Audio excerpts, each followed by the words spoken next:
Good morning, good afternoon, good evening to each and everyone, especially those at the other side of the world. There is no time and space between us. There is only this present moment, and we are one. We will have two diary entries for today. We'll start with diary entry number 1043. This day, the 23rd, that is Tuesday of Holy Week, is a day on which the Lord has granted me many graces. This is March 23, 1937. Then on 10:44, suddenly God's presence took hold of me, and at once I saw myself in Rome, in the Holy Father's chapel, and at the same time I was in our chapel. And the celebration of the Holy Father and the entire church was closely connected with our chapel, and in a very special way with our congregation. And I took part in the solemn celebration simultaneously here and in Rome. For the celebration was so closely connected with Rome that even as I write, I cannot distinguish the two, but I am writing it down as I saw it. I saw the Lord Jesus in our chapel, exposed in the monstrance on the high altar. The chapel was adorned as for a feast, and on that day anyone who wanted to come was allowed in. The crowd was so enormous that the eye could not take it all in. Everyone was participating in the celebrations with great joy, and many of them obtained what they desired. The same celebration was held in Rome, in a beautiful church, and the Holy Father with all the clergy was celebrating these feasts. And then suddenly I saw Saint Peter, who stood between the altar and the Holy Father. I could not hear what Saint Peter said, but I saw that the Holy Father understood his words.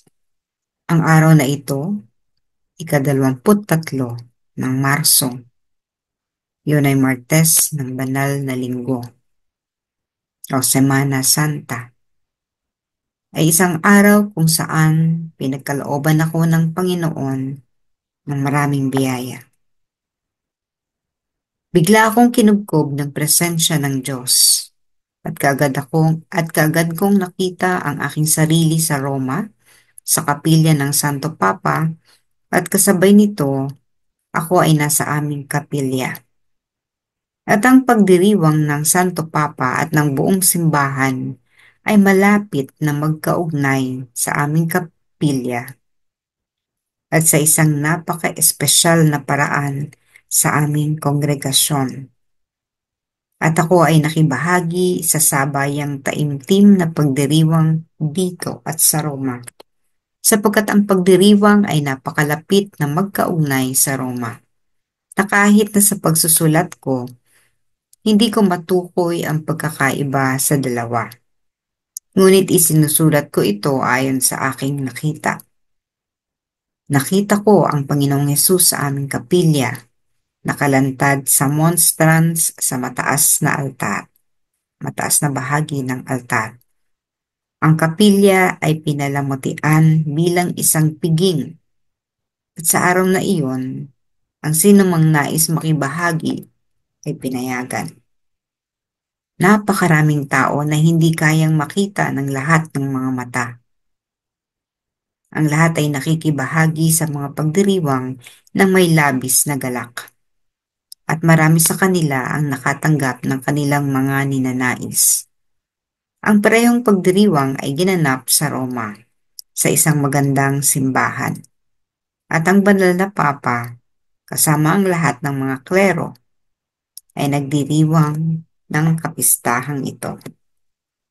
At pagkatapos ay biglang nakita ko si San Pedro na nakatayo sa pagitan ng altar at ng banal na Ama o the Holy Father. Hindi ko marinig ang sinabi ni San Pedro, ngunit nakita ko na naiintindihan ng Santo Papa ng kanyang mga salita. This was a vision of Faustina on Holy Tuesday in March 1937. Ang nobena sa banal na awa ay nagsisimula ng Good Friday. So, kung ito ay Holy Tuesday, in 3 days, magsisimula na sila ng nobena para sa kapistahan ng banal na awa. So, ganun kasi ang instruction ni Jesus na ang Divine Mercy Feast Day should be celebrated on the second Sunday after the resurrection or after Easter. And that it would start, the novena would start on Good Friday. So, maaga, no? Maagang ipinatikim kay Faustina ang kapistahan ng banal na awa. Kasi hindi naman ito na-institutionalize nung panahon ni Faustina nung nabubuhay siya. Sinabi ko na ito nung couple of days ago. So this vision of a celebration of a feast, when did this happen? When did this actually happen? It happened in April 2000, the feasts of the Divine Mercy. Divine Mercy Sunday. Let me show you a picture. Tignan natin na. This is the canonization ceremony. Okay. Kitang-kita nyo, diba? This is Rome. Napakaraming tao. I was not a devotee of the Divine Mercy yet during that time in the year 2000. That is the opening of the new millennium, no? Bagong millennia. Punong-puno ang St. Peter's Square. Ito yung sa Rome, sa Vatican. At anong event?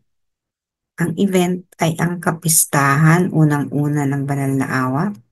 Pangalawa, this was the canonization of Saint Faustina Kowalska. So yung sinasabi niyang napakaraming tao, enormous people na hindi kayang abutin ng lahat ng mga mata.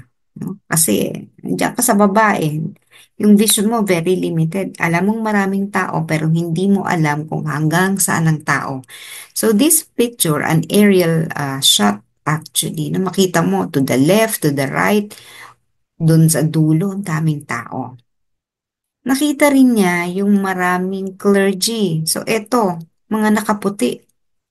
Ito yung mga pare, obispo, nandyan din ang banal or Santo Papa, no? Si Saint John Paul II. Siya yung kasalukuyang Santo Papa, no? Pope natin noong mga panahon yon, noong year 2000. So this was the vision of Faustina. Ito yung ipinakita sa kanya ni Jesus.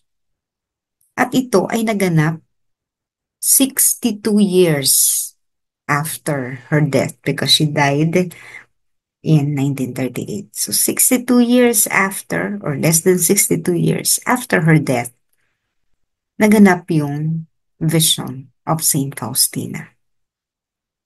No. So Saint Peter, di ba?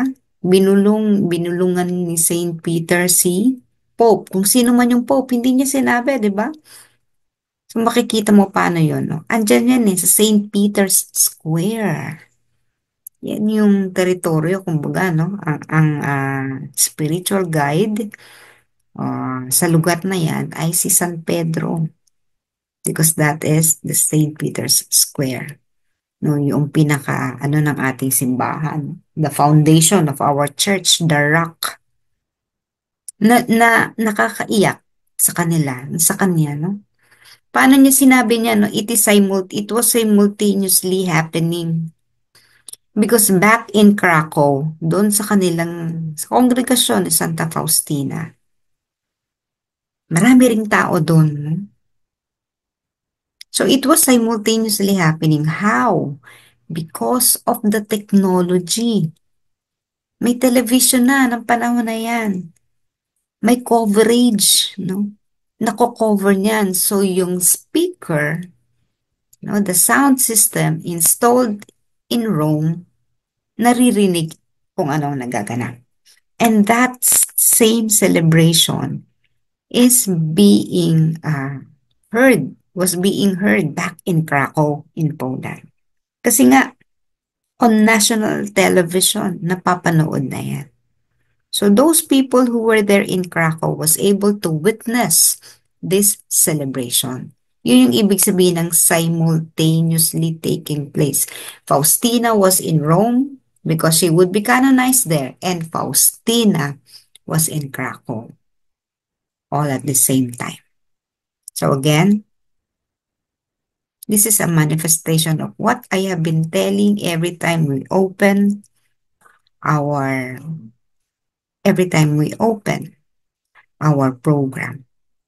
There is no time and space between us. There is only this present moment, and we are one.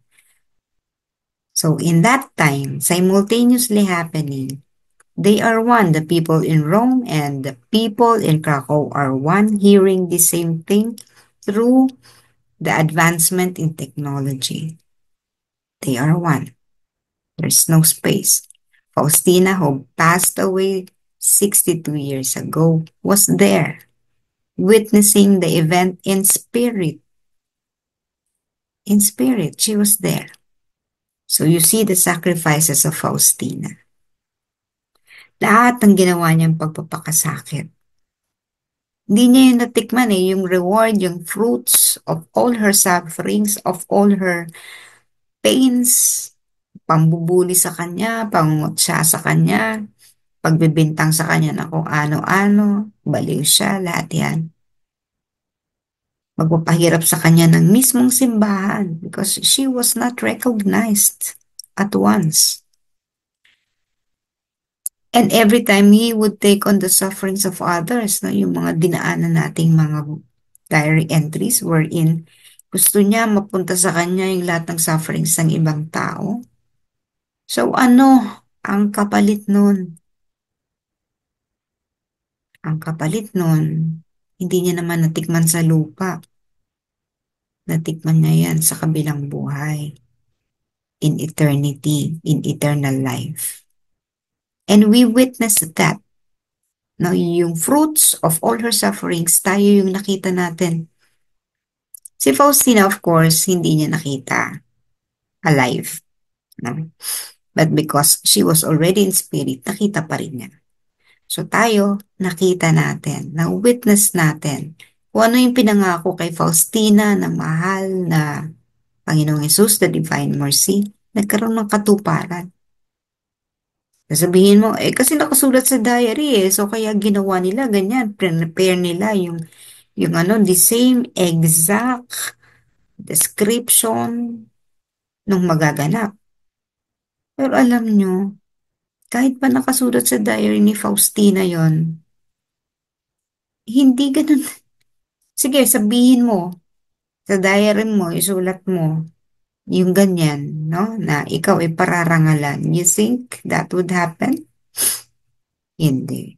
So, hindi ganun kadali na sabihin because there was this description.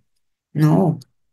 That description, that prophecy, that vision took place. No. As it was, as it was shown to her, so that all of us will believe. Hindi ganun kadali na yung isinulat niya ay maganap ng ganyan. Mahirap yan, ano? Paano ka magmomobilize ng napakaraming tao just to say that what you have written in your diary na sinabi ni Jesus sa'yo, totoo? Hindi, mahirap. Ikilalanin ka ba ng simbahan? Ako, kahit akong magsabi niya na ganitong magaganap, I don't think that would happen to me. This is not my time. Kahit ano ang gawin ko ngayong nabubuhay ako sa mundo, I will still not be able to reach the level that Faustina has reached. Kahit isulat ko sa diary, i-describe ko kung anong magaganap. Maybe 50 years after my death, I don't think that would happen. I don't think so. So mahirap. Mahirap mong sabihin na kasi sinabi lang yan sa diary kaya naganap. It is difficult to be declared a saint. Dumadaan sa napakahabang proseso. But she was promised by Jesus that she would be a saint. It is also difficult to assert that the Divine Mercy devotion will rapidly spread. Writing it in her diary, ang hirap nun ha. Paano mo gagawin yun sa kasalukuyan? Sinabi mo, kasi nandun sa diary ni Faustina, it has to spread. But because it was true, there's truth, veracity in it, naganap. Pero kung kalokohan lang yun, maling ano lang, no? Just for her popularity or whatever, it will not come to happen. So again, the divine mercy, totoo siya. Mga sinabi niya sa pamamagitan ni Faustina, hindi ka pa ba maniniwala? Magdududa ka pa ba? Sasabihin mo ganito, like our intention for today is about the schists o yung mga ah, yung mga humiwalay sa simbahan. Humiwalay in the sense na they are still Catholics by faith, ganyan, no? Pero hindi na nakikinig sa Papa, inihiwalay yung sarili nila. Iba po yung mga protestante kasi yun lumabas talaga yun. Pero ito, nasa loob ng simbahan, marami tayong mga bishops, even cardinals, priests, no, na hindi sumusunod sa Santo Papa. Pero hindi sila humihiwalay. And for them, tinitira nila yan si Saint Faustina. Yung kanyang, ang kayabangan daw ni Saint Faustina, glorifying herself, everything. Hindi nila yan, the Divine Mercy Devotion, hindi nila pinaniniwalaan. And we pray for them. Yung mga kapatid natin na nasa loob, subalit, hiwalay, humihiwalay, at patuloy na nagkikreate ng paghihiwalay, division. Let's all pray for them. May the Lord Jesus, the Divine Mercy, touch their hearts, touch their soul, and inspire them to go back. Isabuhay ang banal na awa. Maging bahagi ng pagpapalaganap nito unselfishly. This mission is not ours. This is the Lord Jesus' mission. We are just taking part in it. Bahagi tayo dito, subalit gabay natin ang ating Panginoong Hesus sa ating ginagawa. We will continue with this vision tomorrow, still on the canonization of Saint Faustina.